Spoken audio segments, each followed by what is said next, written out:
Meillä on erittäin huonot laajakaistayhteydet.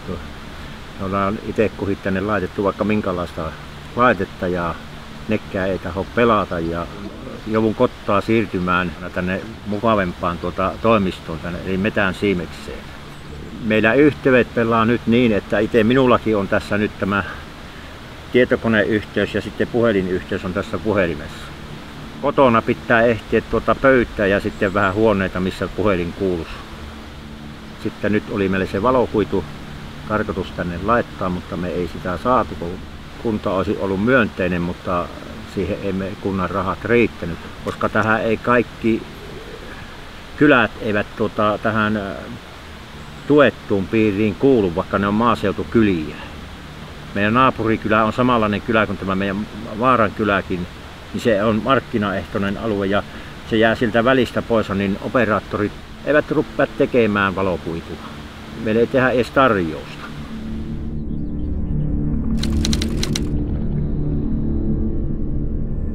No, mulla se olisi tullut ihan kotikäyttöön, mutta kun siinä on niin paljon mahdollisuuksia, että voisi katsoa televisio-ohjelmia ja kaikkia sieltä ja minä nyt tykkäsin, että sen olisi voinut ottaa.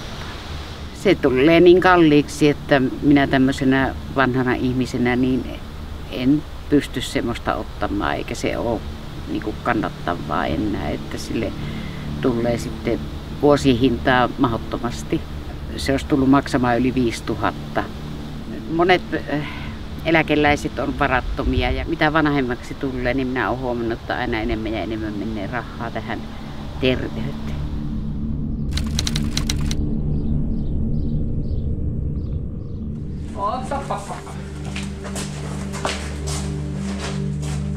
Meillä on niin täysluomutila ja kaikki tuotteet myydään itse suoraan. Eli ihan siihen markkinointiin ja tilasta kertomiseen ja viestintään ja asiakkaiden kanssa yhteydenpitoon.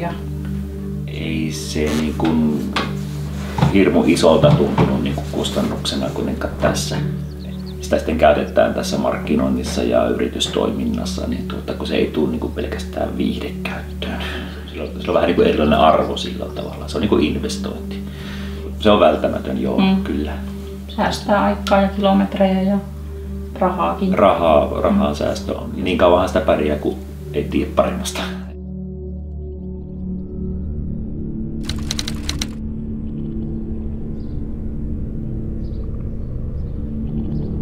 Kaikki hankinnathan lähtee ihmisissä hyödystä.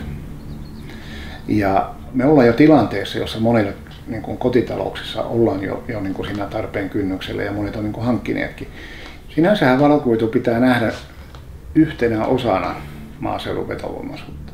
Yksi iso mahdollisuus, minkä valokuitu antaa, niin on se, että voidaan mennä tämmöisiin supermatrix-yhteyksiin, jolloin se varsinainen tietokone on jossain pilvessä ja vaikka sillä vanhuksella sitten, niin siellä on vain niin sanottu tyhmä pääte, jossa on vain näyttö ja näppäimistö ja pieni boksi sitten, jonka kautta käytetään siellä sen kuidun yli sitä tietokonetta sitten. On selvää, että kunnat ja julkinen sektori joutuu näiltä osin osallistumaan siihen. Kun ajatellaan Suomen tulevaisuutta ja tämmöistä innovatiivista kehittämistä,